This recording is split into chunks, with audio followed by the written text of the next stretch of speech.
नमस्कार, आप देख रहे हैं फ्रंटलाइन 24। मैं हूं आपके साथ साहिबा सिंह। बिहार विधानसभा चुनाव 2025 की मतगणना के शुरुआती घंटों में मधुबनी जिले में एनडीए मजबूत स्थिति में दिखाई दे रहा है। जिले की सभी 10 सीटों में से 8 सीटों पर एनडीए के उम्मीदवार बढ़त बनाए हुए हैं, जबकि 2 सीटों पर महागठबंधन आगे चल रहा है। 5 राउंड के बाद स्थिति इस प्रकार है। राजनगर से सुजीत पासवान लगभग 20,000 वोटों की बड़ी बढ़त के साथ आगे है। खजौली में अरुण शंकर प्रसाद को 12,000 वोटों की बढ़त मिल रही है। झंझारपुर में नीतीश मिश्रा ने 23,000 वोटों का मजबूत फासला बना लिया है। बेनीपट्टी सीट पर विनोद नारायण झा 2,000 वोटों से आगे चल रही है।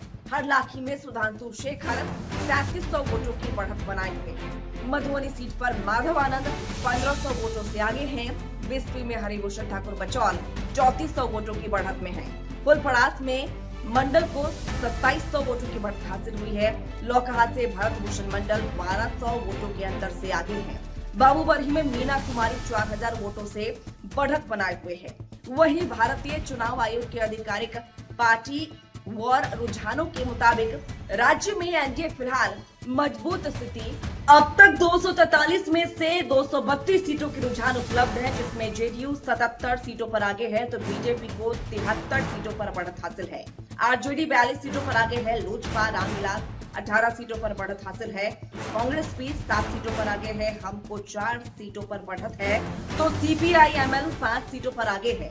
वहीं निर्दलीय और अन्य 6 सीटों पर बढ़त बनाए हुए हैं। शुरुआती रुझानों से स्पष्ट है कि एनडीए फिलहाल बहुमत के करीब पहुंचता हुआ दिख रहा है, जबकि महागठबंधन कई महत्वपूर्ण सीटों पर संघर्ष कर रहा है।